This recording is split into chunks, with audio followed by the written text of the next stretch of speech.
jardín, mi preferida, mi única amada, es un jardín que exhala el perfume de Cristo, vestida de mirra, aloe y canela.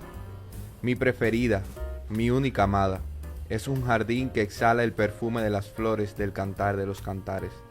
Mi preferida, mi única amada, es un jardín que exhala el perfume de la mañana, de la tarde y de la noche. Mi preferida, mi única amada, es un jardín que exhala el perfume de las selvas abiertas y de los huertos cerrados. Mi preferida, mi única amada, es un jardín donde cultivo el perfume, podando sus pétalos sin perfume. Buenas, mis queridos amigos, amigas, hermanos, hermanas. Esta es una plática con Neti. Yo les saludo desde aquí, desde los estudios de Luz Divina TV, en los espacios del Domi Mall en Santiago de los Caballeros. Como bien han escuchado, he querido empezar el programa de hoy con uno de los poemas de un invitado que yo diría que ya no es alguien ajeno a este espacio, sino que ya es un amigo de lo cotidiano en nuestro quehacer. Para muchos muy conocido, para otros tal vez no tanto, pero lo cierto es que mi invitado de hoy, su trayectoria amerita que tengamos una serie de programas con él para que nos ilustre y nos ilumine desde todo lo que ha vivido y también todo lo que conoce y todo el bien que ha hecho a la iglesia. Quiero de esta manera darle la bienvenida nuevamente a nuestro querido Monseñor Ramón Benito de la Rosa y Carpio. Bienvenido, Monseñor. Muchas gracias, nos sentimos muy contentos. Has leído un poema que yo ya te contaba. Pero no está mal hecho. Está bien, me gustó mucho.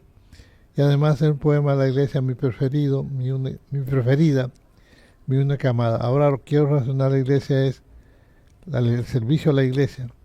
Así hombres aprendan, tengan a sus esposas como mi preferida, mi única amada, para que le presten todos los servicios que sean necesarios. Paso a hacer Gracias, Monseñor. Ciertamente que me encanta la analogía que usted hace con la iglesia como si fuera un jardín, pero además un jardín con flores perfumado. Hablando del tema de la iglesia, Monseñor, que es el centro hoy de nuestra conversación, yo quisiera preguntarle, ¿qué tan distinta es la iglesia del siglo XXI con la iglesia del siglo pasado? Ciertamente, cuando uno está en el mundo de las redes sociales, a veces pareciera que hay una distancia abismal. Oye, cada discurso que a veces asusta.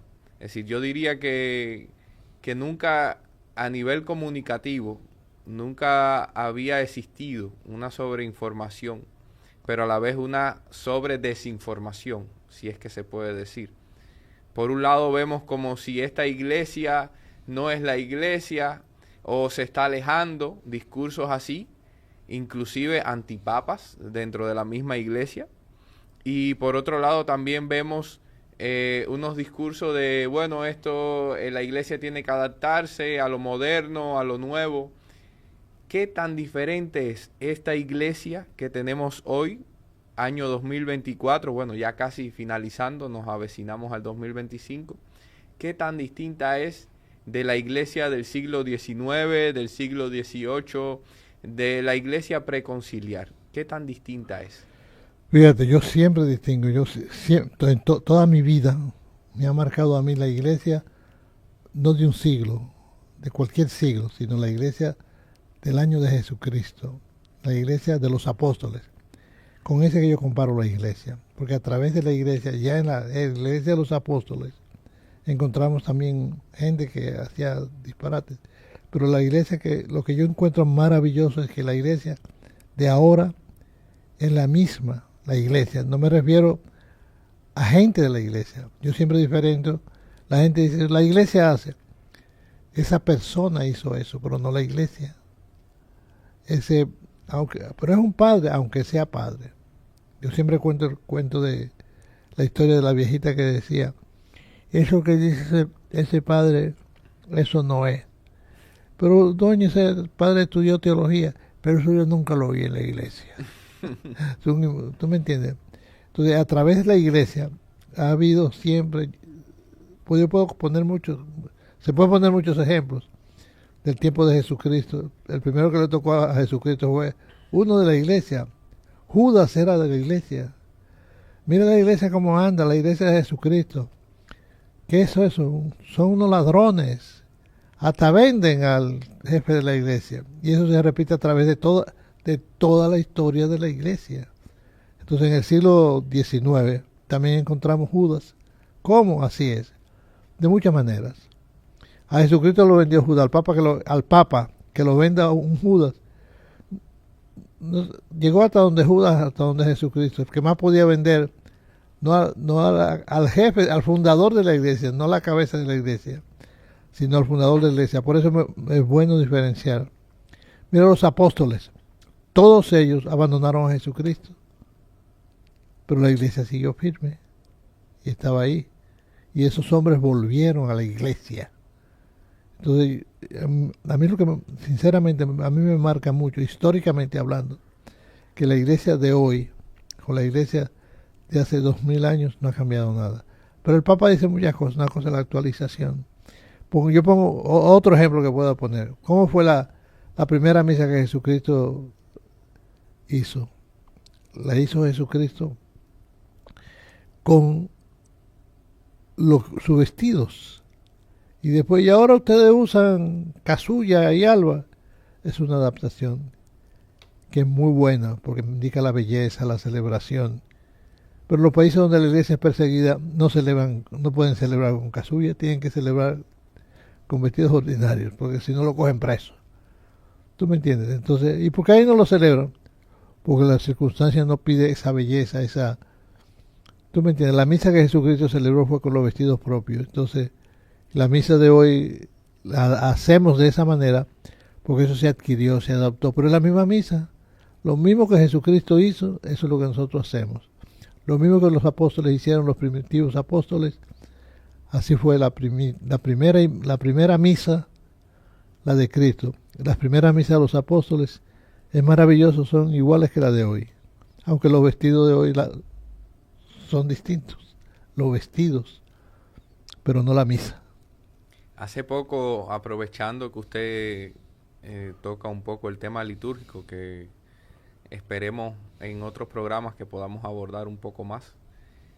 Hace poco hablábamos usted y yo sobre el tema de ciertos ornamentos, pero también yo le hablaba a usted de que me llamaba la atención ciertos modos de pensar dentro de la propia iglesia, a veces un poco reaccionarios al Papa, y que cuando yo me acerco a leer la Sacrosanctum Concilium, cuando yo leo textos como que hablan sobre la semilla del verbo que se toca en el Vaticano II, yo me asusto porque yo digo, bueno, ¿qué tipo de evangelio? ¿O soy yo el que estoy leyendo los libros que no son, el evangelio que no es?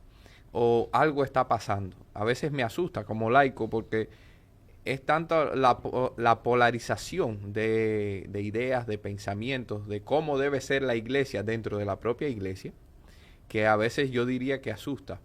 En ese sentido, usted me comentaba sobre el tema del solideo, que yo le hacía la analogía que es una herencia judaica de la kipá, que la kipá simboliza pues que mi límite llega hasta aquí y de ahí encima empieza la grandeza de Dios. Y usted también me hablaba sobre lo que simbolizaba el solideo para el obispo, que yo incluso le decía, antes los sacerdotes usaban solideo, ¿por qué ahora no lo usan? Y usted me decía que eso nadie lo ha prohibido en ningún momento. Es decir, ¿qué me puede decir usted, monseñor, en ese contexto, en este contexto presente de ideas tan polarizadas? ¿Qué me puede decir usted específicamente? ¿Qué cree usted que deban ser los cambios en la iglesia o cuáles son los modos de asumirnos como iglesia? Creo que sería la pregunta más acertada en este sentido. La pregunta más acertada siempre a mí me ha guiado. ¿Qué decía la iglesia primitiva? Es lo que yo me pregunto. No, que un padre dice tal cosa. ¿Qué dice la iglesia primitiva? Entonces pueden decir, Mira, sectas en la iglesia, sectas que dicen cosas distintas y se llaman cristianos, pero no son la iglesia católica. Y la mayoría de las sectas han desaparecido a través de la historia. Fíjate que son 2000 años, aunque para Dios nuestro Señor 1000 años son como un día. Han pasado 2 días, han pasado en la historia de la iglesia 2 días según según el Kairos, el tiempo de Dios. Entonces vamos a encontrar gente que, mira, por ejemplo, voy a contar esto. Novacio. En el año 300 más o menos, cuando estaba la persecución de la iglesia, que duró tiempo en ese tiempo de persecución terrible, que fueron 300 años persiguiendo a la iglesia, y eso no ha terminado. A la iglesia la persiguen, en todas partes persiguen a la iglesia, y le dicen cosas terribles, y contra el Papa, eso no, nada de eso es nuevo, pero eso lo hacían ya los antiguos. Los judíos empezaron persiguiendo a Cristo, y eso lo siguieron los romanos, y después muchos pueblos hoy día hacen exactamente lo mismo. Me dicen a mí de la persecución de la iglesia, no es nuevo. Entonces, viendo todas esas realidades, y yo fíjate que hablo de históricas, cuando a mí me decían cosas así, siempre preguntaba, ¿qué dice la iglesia? Primitiva. Y una cosa que vuelvo a repetir maravillosa es que lo que la iglesia enseñaba primitiva, se sigue enseñando hoy. Fíjate, yo te digo entre enseñanza y forma. La Biblia, ¿cuántos idiomas hay? La Biblia no se lee en hebreo, sino en más de 2000 lenguas. Se traduce, pero es la misma Biblia. Que hay gente que es posible que traduzca la Biblia como le dé la gana, sí, pero esa no es la Biblia. La Biblia original, la que enseñaron los apóstoles. Eso es maravilloso, que hoy la Biblia que yo leo y la que tú lees es la misma Biblia que leía Pedro, Pablo, esa gente, los apóstoles, es la misma. Y otra Biblia distinta, bueno, invéntenla, pero si quieren, pero no es la que tú ves. Entonces, a mí, yo te confieso, eso siempre me ha maravillado. Y cuando yo era más joven que ahora, cuando tenía 18 años, siempre que me decían una cosa, aprendí desde los 18 años. Recuerdo muy bien porque me pasó la primera vez cuando tenía 18 años. Por ejemplo, cuando yo me encontré con la inquietud de que el mundo hay que atender a los pobres. Entonces yo tenía amigos que decían, que eran de comunistas, me decían, hay que ayudar a los pobres, pero hay que matar a todos los ricos. A mí no me sonaba eso. Yo digo, ¿dónde está? Yo digo, la iglesia enseña que hay que preocuparse de los pobres, y nos seguimos preocupando hoy. Eso es maravilloso. Los que eran compañeros míos, que eran comunistas, ya no existen. Se hicieron ricos, pero no le puedes matar. No se les debe matar. Entonces yo decía, nosotros debemos preocuparnos de los pobres, pero sin matar a los ricos. Esa es la enseñanza de la iglesia. Y los que pensaban así siguen pensando que hay que ocuparse de los pobres. Y vuelvo a repetir, los que no pensaban así ya no se preocupan de los pobres. Si hablan de revolución, pueden todavía, si acaso hablan de revolución, pero no hablan de la preocupación por los pobres. Entonces siempre yo me pregunto cuál es la enseñanza de la iglesia. Te quería decir lo de novacianos, se me fue ahí los novacianos. Cuando los cristianos perseguidos, en esta época, que había cristianos que renunciaban a la fe, preferían que dejar la fe y adorar a otros ídolos antes del martirio. La iglesia de los primeros siglos está llena, tú lo sabes bien, de gente que dieron su vida antes que renunciar a su fe. Como hoy también hay gente que puede pasar lo mismo, pero ellos decían. Entonces Novacio era un padre, un sacerdote, que le dijo al Papa que no se podían admitir a esa gente que estaban fuera y que se habían ido, que ya no se quedaban fuera. Y la iglesia dijo, no, si vuelven los aceptamos como Dios. Si una persona vuelve a parecerse a Dios, no quisiste sufrir el martirio, no eres mártir. La historia no los recuerda como mártires ni están en los altares, pero quieren volver a reconciliarse con la iglesia abuela. Y Novacio decía que no, y fundó una secta que se llama los Novacianos. Es la secta que hasta ahora yo he encontrado duró 750 años. San Agustín la conoció, pero ya desapareció. ¿Tú conoces Novacianos? No, ahora es primera vez que escucho la palabra. Primera vez, bueno, fíjate, hay que conocer la historia. Entonces, aquellos que ya desapareció Novacio, pero ahora ya no hay, sí hay gente que vuelve, pero no aparece tan público como aquellos que habían renunciado públicamente, no adoraban la estatua del emperador, para poner un ejemplo, pero prefirieron no morir, prefirieron quedarse que volver. Entonces, los novacianos no existen, pero tuvieron 750 años. ¿Tú sabes lo que es eso? Trabajando y quitando gente, y gente que se iba con esa secta, ese grupo de los novacianos. Entonces, yo siempre me pregunto, por eso la iglesia primitiva, la iglesia primera, eso es maravilloso. Siempre recuerdo a San Ireneo, oye, eso en el siglo II, después de Cristo, después de que escribieron los evangelios, llama a la iglesia católica ya. Ese nombre católica no es nombre de como la secta, como los novacianos, sino es católica. La iglesia no tiene otro apellido, sino iglesia católica. ¿No? Católica. Esa es la iglesia del Papa, esa no es del Papa, esa es católica. Lo que San Pablo enseñaba en Jerusalén y en Roma, eso lo enseñaba Santo Tomás en la India y San Andrés en Grecia. Lo mismo. El Padre Nuestro que nosotros rezamos con tanto gusto y con tanto cariño, es una de las cosas que me maravilla. Tú sabes esas 7 peticiones que tiene el Padre Nuestro, que Jesucristo les enseñó a los apóstoles. Ellos se dispersaban por el mundo entero y no tenían celular, se podían comunicar y enseñaban lo mismo. Es una cosa maravillosa. El Padre Nuestro que rezamos hoy aquí, tú sabes lo que hace 2000 años lo rezaban en la India. El mismo. Eso es maravilloso. En otra lengua, la lengua eso sí varía, pero se adaptaban a la lengua, pero no al contenido, que es el mismo. Eso es maravilloso. Yo creo, salvando un poco lo que usted decía del tema de la Biblia, que es la misma Biblia desde entonces. Es decir, a lo mejor alguien más avesado en temas bíblicos dirá, pero Pedro no leía la Biblia, que tenemos el conjunto de libros, biblos, del vocablo biblos, es decir, conjunto de libros. Bueno, es decir, no teníamos en aquel entonces los apóstoles, claro, no tenían la Biblia esta que conocemos hoy, el conjunto de libros, ya unido con el antiguo y la nueva alianza, es decir, o el Nuevo Testamento. Hace poco veía uno de las entrevistas de Ricardo, de nuestro hermano Ricardo en Cristonautas, que se lo recomiendo a todo el que nos vea. Les invito a que también pueda verlo en uno de las series de Cristonautas con el hermano Ricardo Grosona, pues sobre Biblia. Repite, ¿cómo se encuentra eso?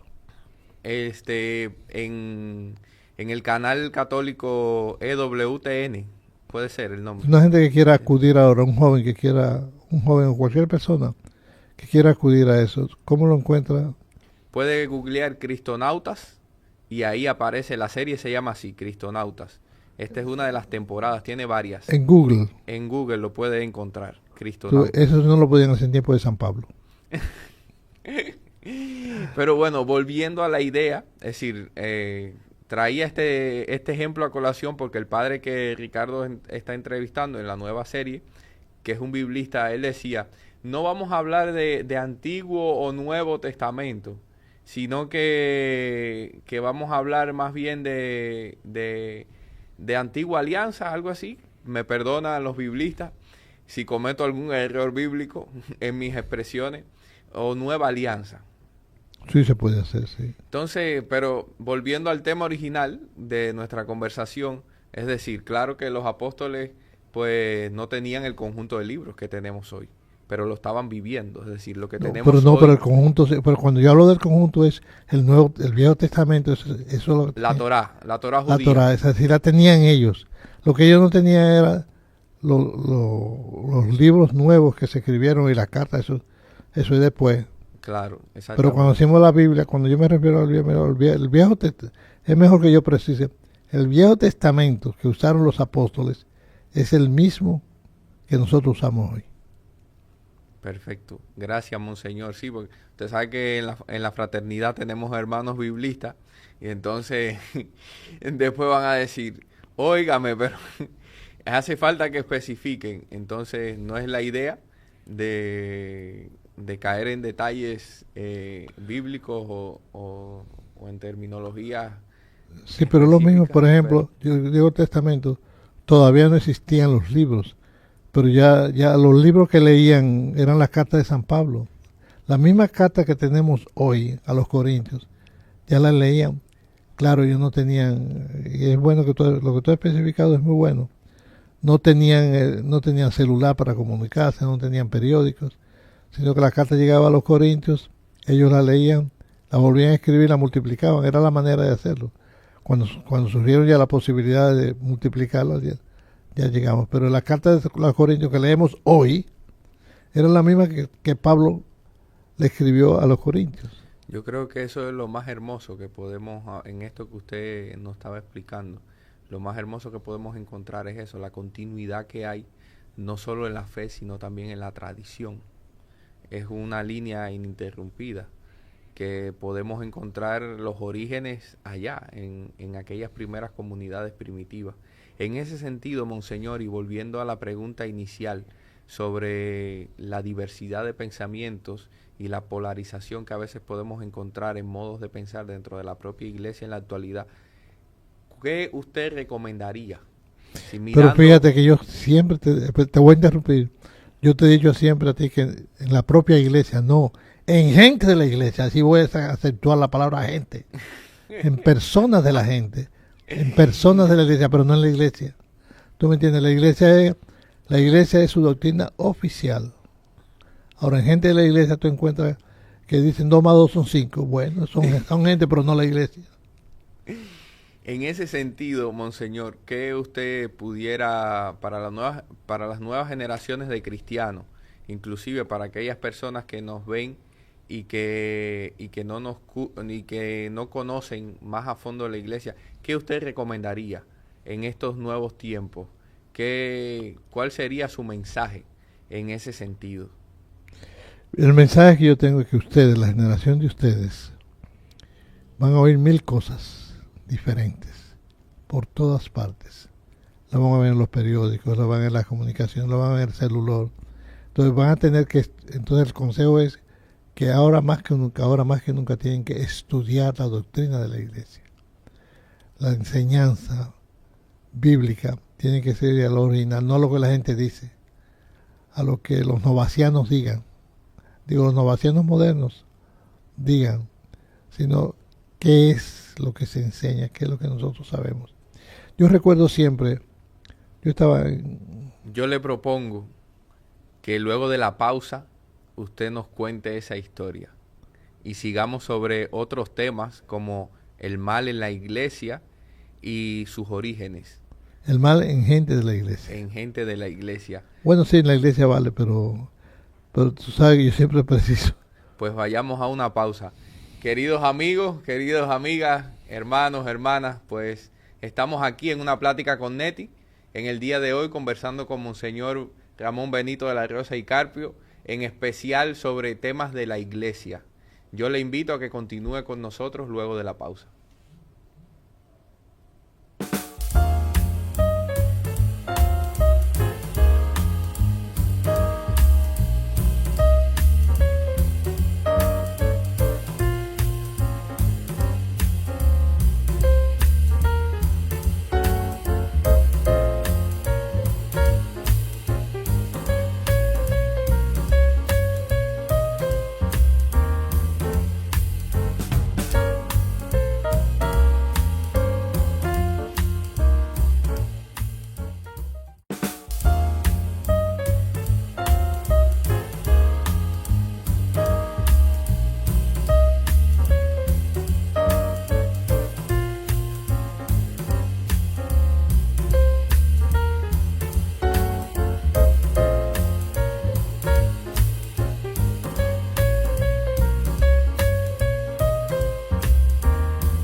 Queridos hermanos, queridas hermanas, amigos, amigas, estamos aquí en una plática con Neti. Yo le invito a que continúe a nuestro lado, pues del otro lado de la pantalla, del otro lado de su celular, desde donde nos ve o nos escucha, pues para que sigamos conversando con Monseñor Ramón Benito de la Rosa y Carpio sobre temas de la iglesia. Y para continuar, Monseñor, pues yo le decía a usted que nos dejara la historia para luego de la pausa. En ese sentido, pues le invito a que nos pueda contar. La historia es esta. Estando yo en el CEL, en el Consejo Episcopal Latinoamericano, y trabajando para toda América Latina, mi departamento, que son varias oficinas y trabajos, en mi departamento había un programa que era el diálogo con los hermanos separados. Y ahí yo encontré a muchísima gente y puedo contar muchas anécdotas e historias de ese momento, de ese diálogo que se me abrían. Puedo contar uno sin decir nombres, de uno que me dijo, yo soy luterano, de la iglesia luterana, pero esto comenzó en el siglo XVI. Yo quiero saber qué fue lo que vino antes del siglo XVI. Fue muy honesto. Y me dijo él, vine a estudiar a la Gregoriana, Roma, para yo estudiar a fondo qué fue lo que pasó antes. Yo no sé qué el resto de su vida, pero me impresionó esa honestidad, esa veracidad. Un hombre, la historia, qué pasó antes del grupo al que yo pertenezco, que es luterano. Entonces yo he conocido muchísima gente así, sinceros. Todavía si cuento historias evangélicos, por ejemplo, luteranos, que me dicen, no, yo vengo a la basílica. Yo estoy hablando así. No lo digo mucho por respeto a los otros, pero ellos no van, pero ese señor iba, me decía, yo vengo aquí. Y entonces la historia que quiero contar es de esas personas para volver otra vez a la iglesia, que él quería saber qué era lo que había en la iglesia antes del siglo XVI. ¿Qué era la iglesia antes del siglo XVI? Habrá visto todo lo que ahora pasó a Pablo, porque para Pablo leemos sus cartas, pero todas las cosas que tuvo que sufrir Pablo, las persecuciones, la gente que lo atacaba, eso no era fácil, igual que ahora. Eran menos, porque había menos gentes, pero era lo mismo.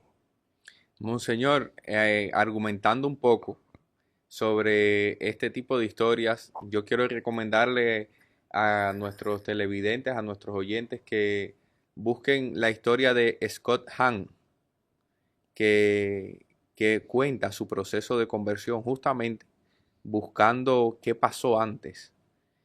En la actualidad tiene hijos sacerdotes, está dentro de la Iglesia Católica, volvió a la Iglesia Católica. Y bueno, el que quiera ampliar un poco más, tiene unos libros muy interesantes sobre los sacramentos, donde explica los sacramentos.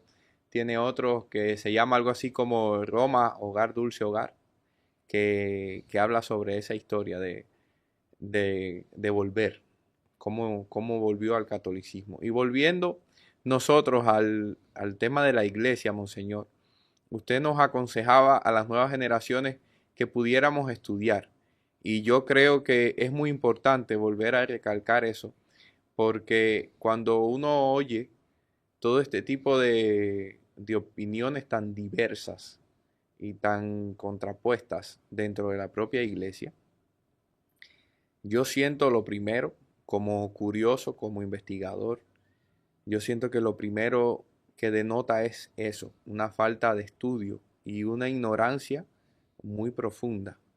Yo creo que uno de los males que hoy ataca a la iglesia, o una de las formas, yo creo que la mejor manera de decirla es esta, una de las formas en las que el mal se disfraza dentro de la iglesia católica, es la ignorancia.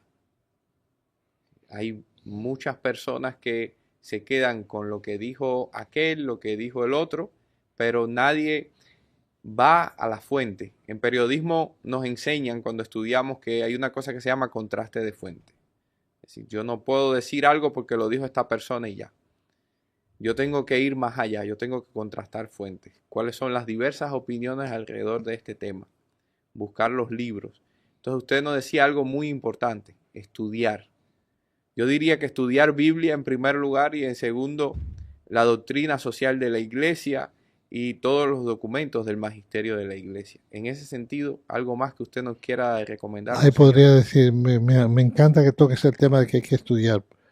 Hay que estudiar siempre, había que estudiar, yo tenía que estudiar y yo recuerdo que en mi formación me ayudó mucho estudiar a San Agustín del año 300, del año 300, 250, pero me ayudó muchísimo y me sigue ayudando, o Santo Tomás de Aquino. Pero yo lo hice eso, pero hoy, también ustedes, digo ustedes, porque quiero hablar de las generaciones nuevas. Las generaciones nuevas tienen que estudiar, no hay otra manera. Saber, conocer las fuentes. Mira, por ejemplo, ahorita tocamos el tema, la misa tridentina. La misa tridentina es la misa, hay que celebrar a la gente que, siempre recuerdo a mi papá cuando cambiaron la misa de frente al pueblo, él vivió casi toda su vida y decía, ay, qué bueno que la misa está ahora de frente al pueblo porque la gente entiende más. Pero hay alguna gente que no que quiere esa misa, pero esa misa fue del siglo XVI o XV, pero de ahí no pasó. ¿Y por qué se dio esa misa? Porque hubo una época en que había una falta de respeto a la Eucaristía y a la misa. Entonces la iglesia la adaptó a los tiempos para resolver ese problema.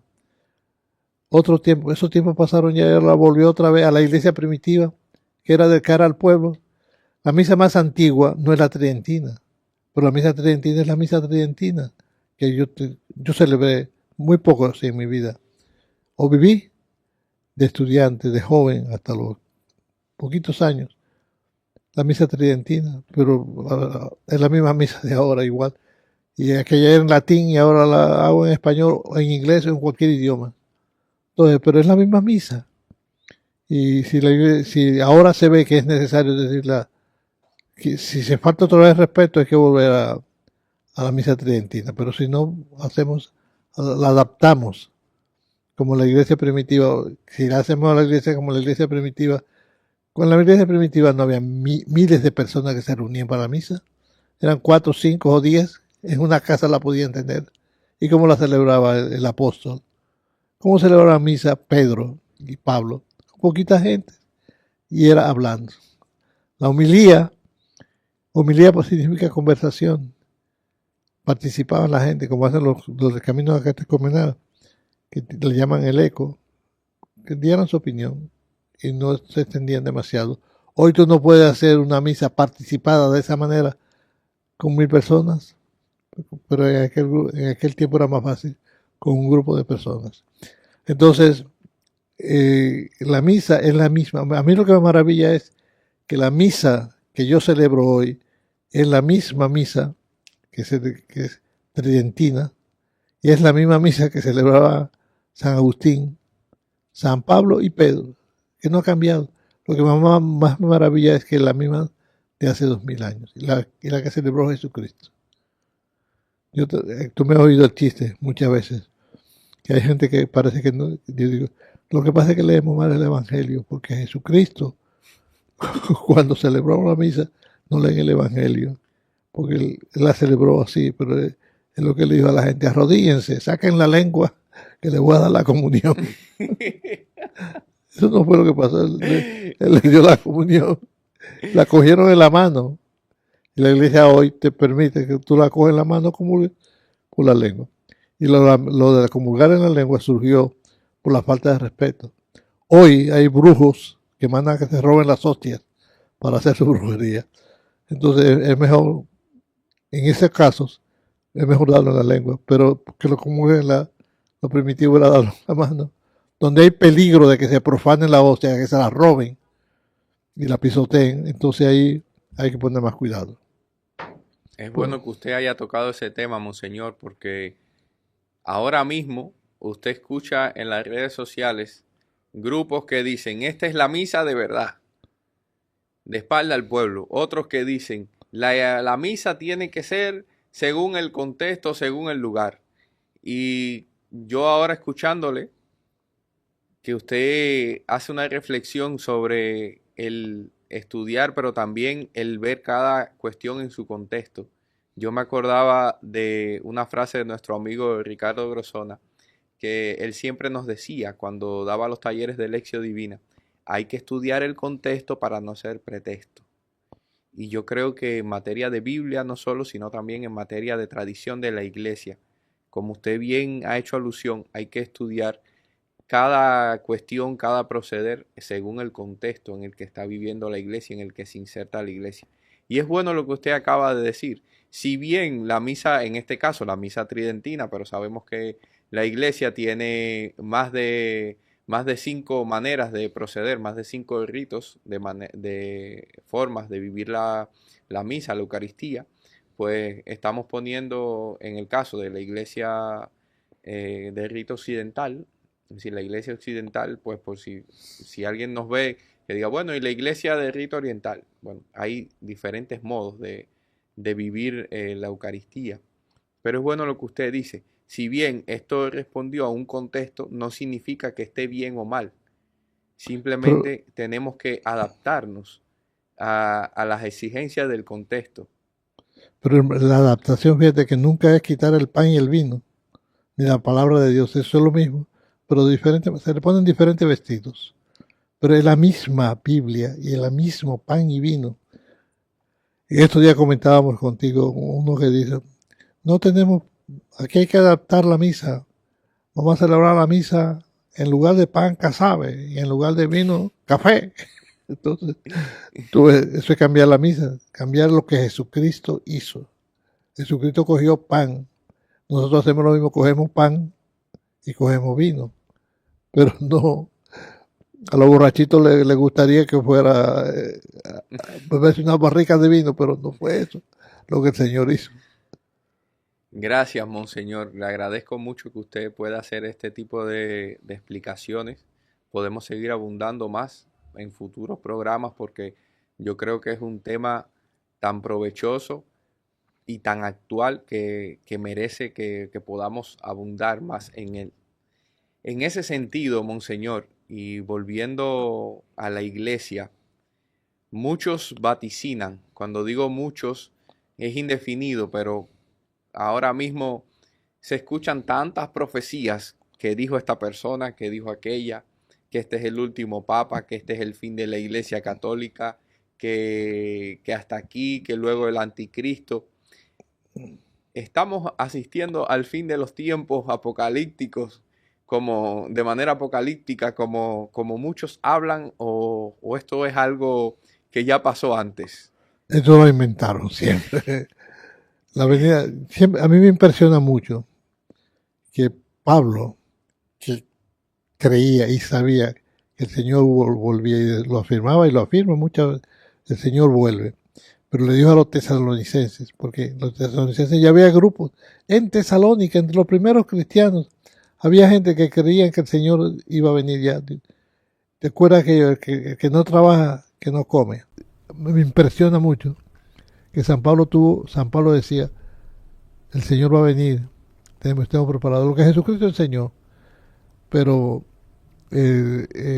Jesucristo lo enseñó, pero Jesucristo nos enseñó, pero los tesalonicenses, me impresiona mucho, afirmaban que ya Cristo venía pronto. Hoy lo vamos a encontrar en muchas comunidades y en muchos grupos que dicen eso mismo. Yo creo lo que Jesucristo dice, no sabemos ni el día ni la hora. Eso es lo que está. Lo otro son profecías que inventan, son profecías, son cosas que inventan, mejor dicho que profecías, son cosas que inventan la gente. Por eso yo digo, hay que volver siempre a los orígenes. ¿Qué se dice la iglesia? ¿Qué enseñaba San Pablo? El Señor viene, pero ¿cuándo? No sabemos. Y esa es una afirmación que está ahí. Pero lo grande de eso es que a través de todos los siglos siempre ha habido grupos que dicen eso, como los tesalonicenses ya en Tesalónica. Ese es el dato que nos trae San Pablo, pero habría otros grupos que también decían lo mismo, que no están registrados en ninguna carta.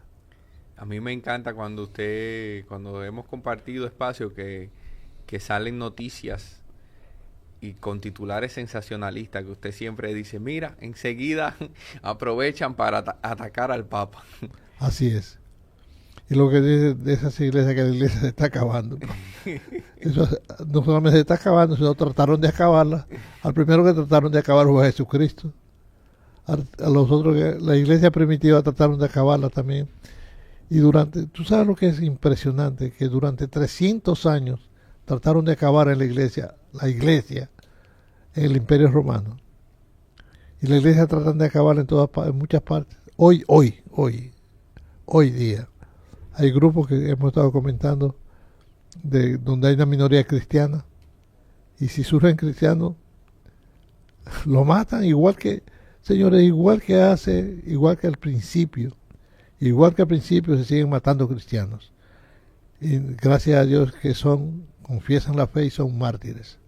Y serán reconocidos y los reconoceremos. Nosotros no ya, pero en el futuro se van a reconocer su testimonio de fe. Dieron la vida por su fe.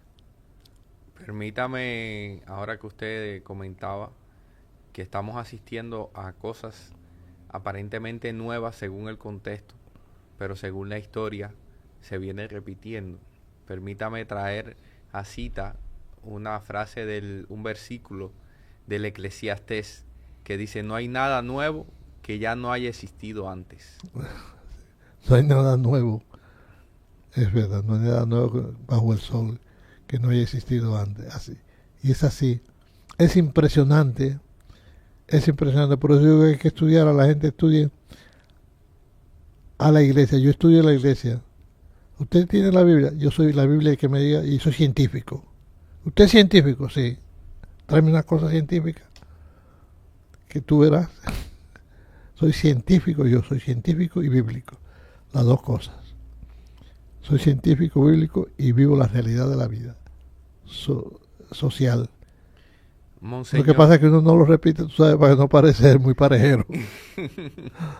Monseñor, en este sentido y desde lo que usted ha vivido, tanto en lo personal como sacerdote, como pastor, ¿qué pudiera decir entonces usted que es la verdad de la iglesia?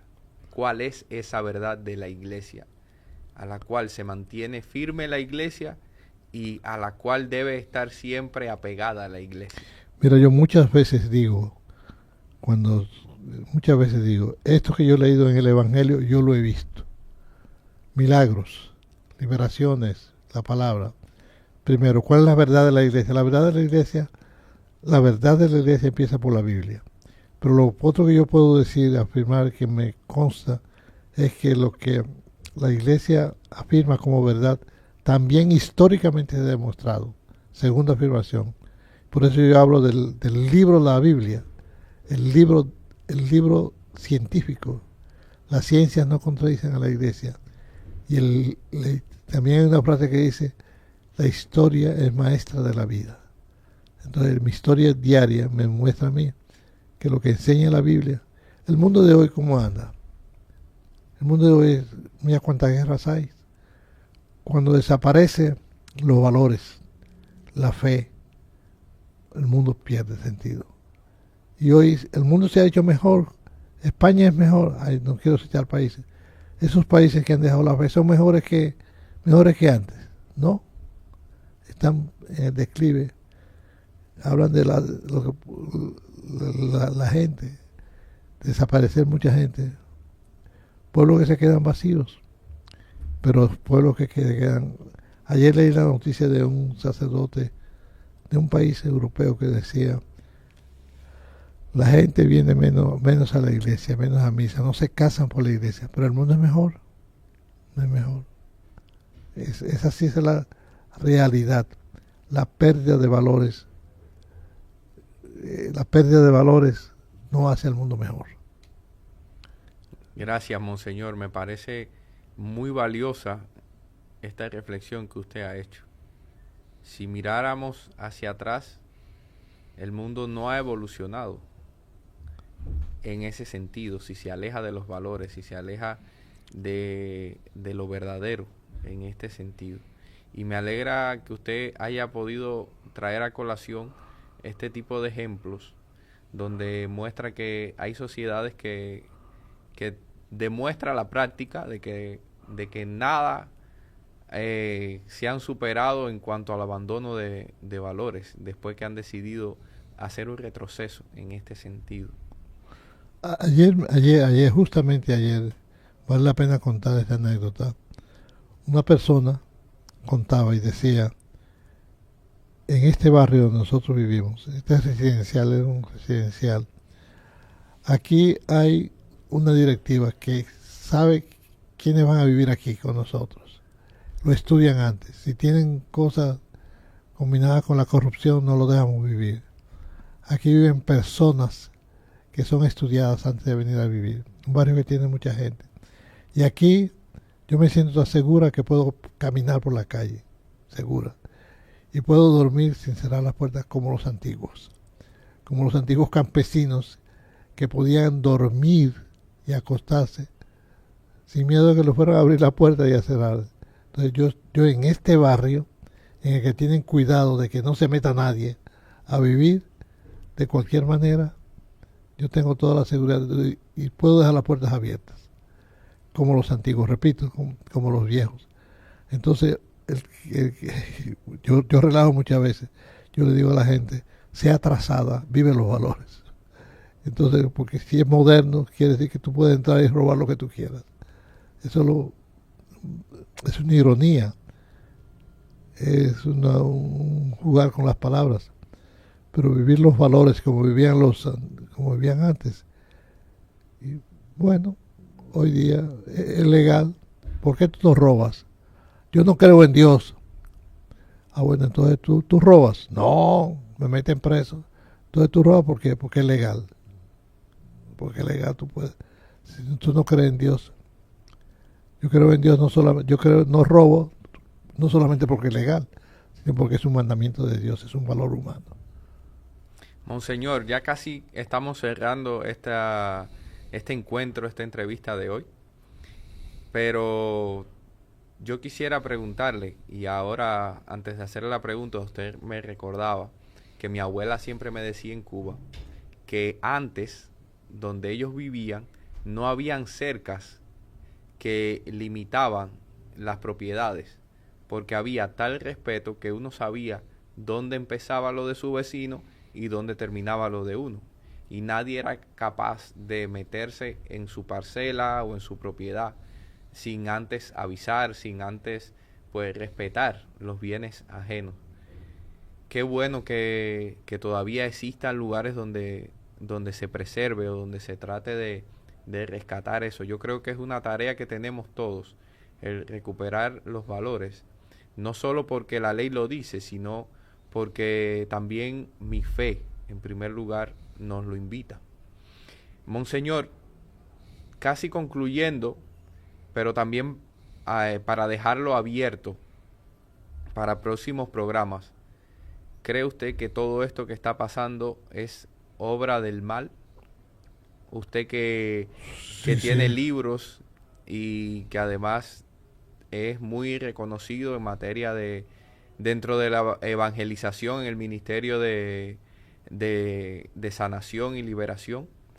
Y me corrige usted si usted siempre está especificando este tipo de terminologías para que se usen correctamente. Pero ¿cree usted que esto a lo que estamos asistiendo, esta polarización dentro de la iglesia, en modos de pensar, en modos de perseguir ciertas verdades que se alejan de esa verdad que es Cristo, de esa verdad que es el amor de Dios, de esa verdad que está contenida en la tradición desde el comienzo, como usted decía?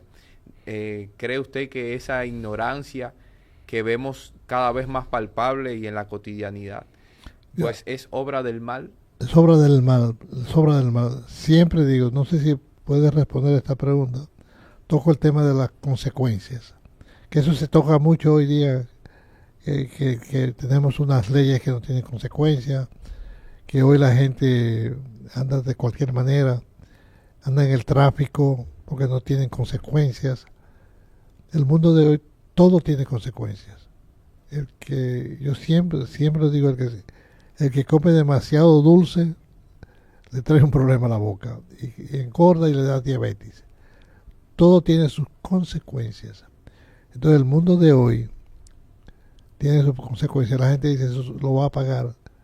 Se siguen, llamémoslo que es un pago, pero siguen las consecuencias. Entonces, nosotros siempre lo veo, yo digo, Dios mío, pobre mundo de hoy, con todo lo que tiene. Imagínate tú, la gente dice, no, lo que importa es el poder, el tener y el placer. Se puede hacer lo que uno quiera, pero no robar, no matar, no cometer adulterio. Por eso se puede hacer. Las familias como andan. Son hombres. Nunca meto a las mujeres, pero son la mayoría de los hombres que quieren andar de su cuenta sin tener en cuenta las consecuencias que siguen.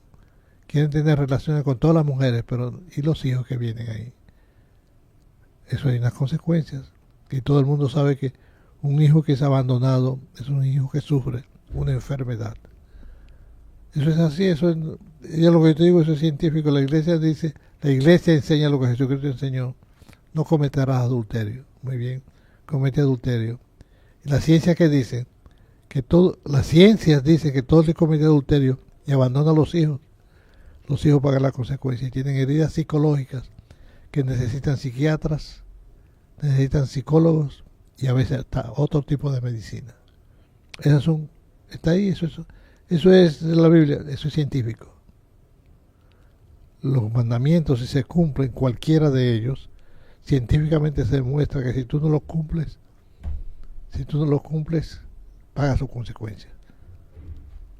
Yo creo que estamos asistiendo a las consecuencias de el no ser fiel a lo que invitan los mandamientos de Dios. Yo creo que la cuestión de manera de problemas dentro de la iglesia hoy, o de diversidad en contrapuesta, porque no es el hecho de la diversidad, porque la mano tiene 5 dedos y ninguno es igual. Y eran 12 apóstoles y ninguno, la misma Biblia lo demuestra, ninguno pensaba igual, con respecto incluso a cómo asumir a Jesucristo. Y yo creo que el tema no es lo diferente que seamos, sino hacia dónde estamos mirando. Y en ese sentido, Monseñor, y ya concluyendo nuestro espacio de hoy, pues yo quisiera que usted nos dejara desde su visión de pastor, desde su visión de cristiano, nos dejara alguna invitación o algún consejo como padre, como obispo, como seguidor de Cristo dentro de la iglesia. A todos nosotros, cristianos más ortodoxos, cristianos más occidentales, cristianos de Oriente, de Occidente, de la Antártida, del África. Hoy, ¿cuál es la invitación? Hablamos del estudio, que hay que estudiar y hay que saber. Y hoy también una cosa práctica, que era de San Andrés, que mucha gente lo pone en práctica y se enseña esa metodología. Lo que tú aprendas de verdad, comunícalo, pero también lo que sucede hoy es que se comunican muchas cosas falsas. Pero lo que tú aprendas del Evangelio, que es verdadero, comunícalo, como hizo San Andrés con San Pedro. Andrés con su hermanito Pedro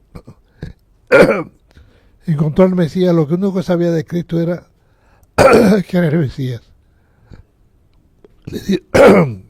Y decía a Pablo, le decía a Andrés, a Pedro, hemos encontrado al Mesías. Seguir comunicando, el consejo es seguir comunicando el Evangelio, aunque sea un poquito lo que tú sepas, pero del Evangelio. No seguir comunicando cualquier cosa que oiga en los periódicos o en las redes. Por ejemplo, yo tengo mi celular, lo utilizo y le saco el provecho, pero sé que vienen muchas cosas falsas. Yo me cuido del celular, yo no enseño todo lo que dice el celular, pero sí enseño lo que trae el Evangelio, no lo que el celular me dice. ¿Qué es mantenerse fiel a la iglesia, Monseñor?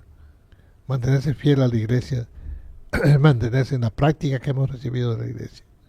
Y hemos recibido la enseñanza, mantenerse fiel a la iglesia. Hoy día, siempre eso lo enseña la iglesia.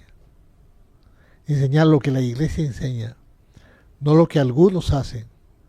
Esas son prácticas de algunos, enseñanzas de algunos, pero ¿qué enseña la iglesia? Mantenerse fiel a la iglesia. Muchas gracias, Monseñor. Monseñor, yo le dejo la invitación hecha para la serie de programas que vamos a hacer, que en el próximo programa abordemos el tema del mal en la iglesia. Usted, que es un avesado en todo el tema del ministerio de la sanación, la liberación, dentro de la evangelización. Hago la salvedad porque usted siempre especifica que no es un ministerio separado, sino que es la labor del evangelizador también. Pues muchas gracias, Monseñor. Ya nuestro programa llega a sus minutos finales.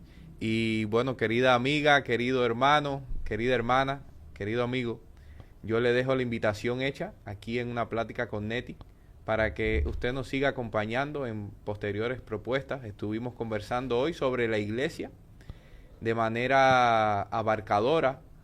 Estuvimos tocando algunos puntos en particular sobre las visiones que hay dentro de la iglesia, sobre la tradición, y Monseñor también nos dejaba pues sus consejos como obispo y también como cristiano. Yo les dejo un saludo y les agradezco que haya estado con nosotros este tiempo, y les saludo desde acá, desde los estudios de Luz Divina TV, en los espacios del Domi Mall en Santiago de los Caballeros. Un fuerte abrazo y mis mejores deseos de bendiciones.